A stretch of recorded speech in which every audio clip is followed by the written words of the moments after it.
Are you afraid of dying? No, not at all. Do you think you go somewhere? No.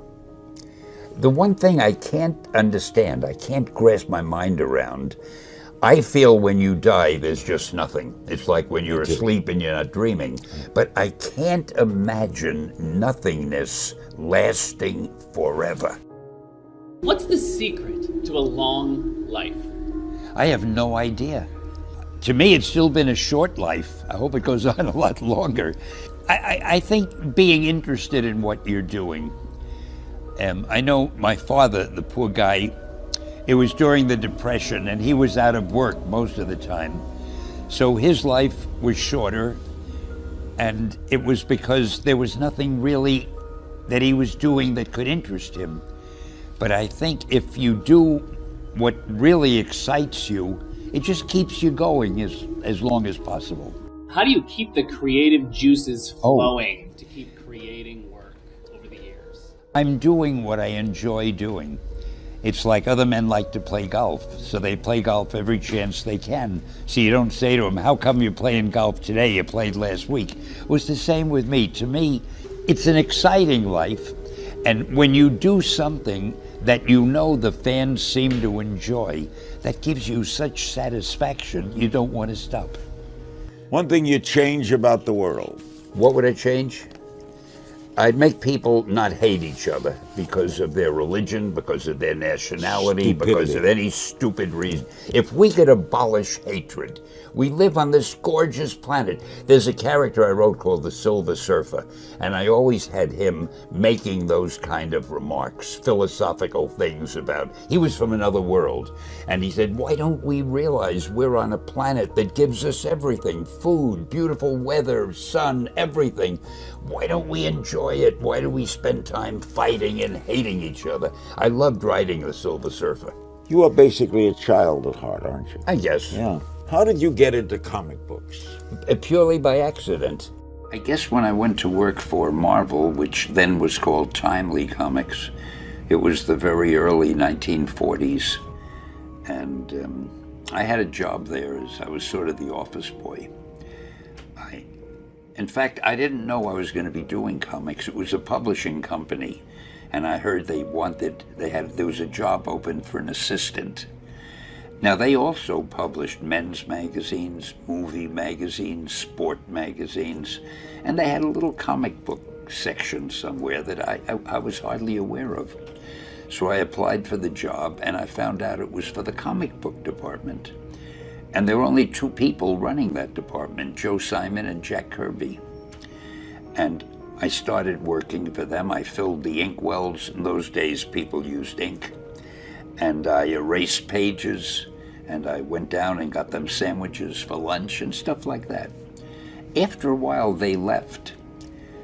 And it had been a three-man department, and now I was the only man left. And I was about 17 and a half, and the publisher came over to me and said, do you think you can keep things going till I find a grown-up, to run the place?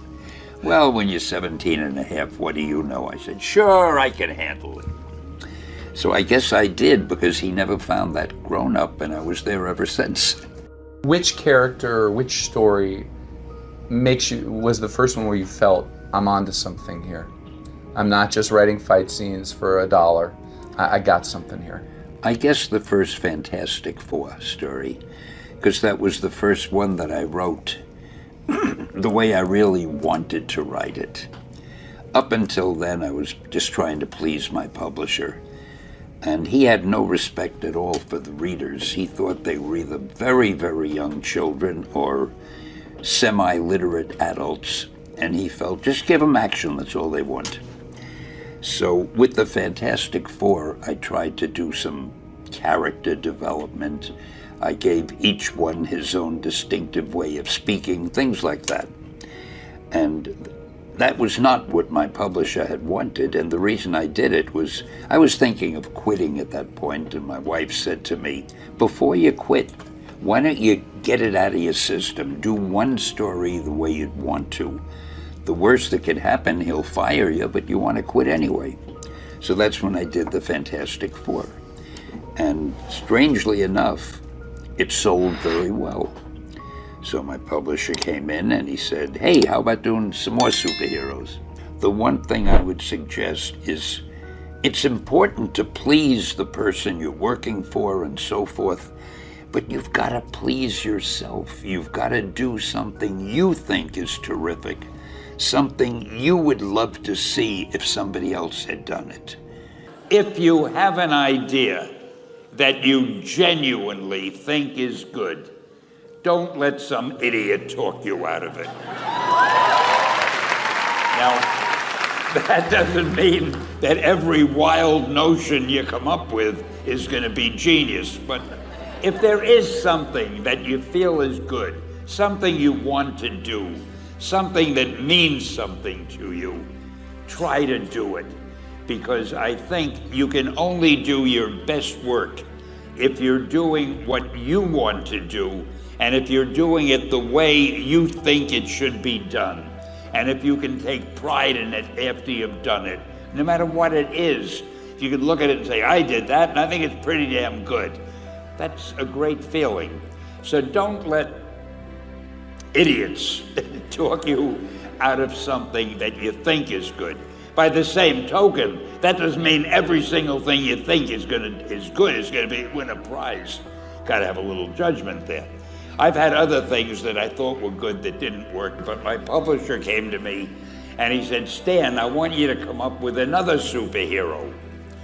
So I said, okay, and I went home and I saw a fly crawling on the wall. And I said, hey, if I could get a superhero that could stick to walls and crawl on them, man, that would be cool. So I thought that was good. Now I needed a name. So I said, well, let's see, Fly Man, Mosquito Man. I got down to Spider-Man. Spider-Man. It just sounded dramatic. So, okay, I had my hero, I had his power, his name, and then I figured just for fun, I'm gonna give him personal problems. Then I thought I'd make him a teenager, because there were no teenage superheroes that I knew of at the time. So armed with all that wonderful material, those great ideas, I ran into my publisher's office and I told him. This was the reaction he gave me. Stan, that is the worst idea I have ever heard. First of all, people hate spiders, so you can't call a hero Spider-Man. You want him to be a teenager? Teenagers can only be sidekicks. And you want him to have personal problems? Stan, don't you know what a superhero is? They don't have personal problems. Well, I left the office disappointed, but obviously a much wiser man. And I couldn't get Spider-Man out of my system. So we were about to kill a magazine. I think it was called Amazing Fantasy. Just to get it out of my system, I put Spider-Man in Amazing Fantasy, featured him on the cover, forgot about it. A month later, all the sales figures came in. My publisher came racing into my office. Stan, you remember that character we both loved so much, Spider-Man? Let's do him as a series. Are there some real-life modern-day heroes in your mind? Who in the world do you admire a lot? There are a lot of servicemen that I meet when I go to conventions and we talk. People in service in this country, I have great admiration for. I have great admiration for people who do anything well. I don't care whether it's writing or drawing a comic book or making neckties or athletics or anybody who does something well, I admire. Tell me about meeting Stan. Well, first of all, I love what you said, and let me just say to the family and to the legions of fans that I remember Stan as a true gentleman who had this glint in his eye. He's a creative genius. He thought outside the box. He created a whole universe that changed the lives of many people, mine included. Stan, God bless you. You're one of the greats. Hi, heroes. This is Stan Lee coming at you. Want you to know, Marvel has always been and always will be a reflection of the world right outside our window. That world may change and evolve, But the one thing that will never change is the way we tell our stories of heroism. Those stories have room for everyone, regardless of their race, gender, religion, or color of their skin. The only things we don't have room for are hatred, intolerance, and bigotry. That man next to you, he's your brother. That woman over there, she's your sister.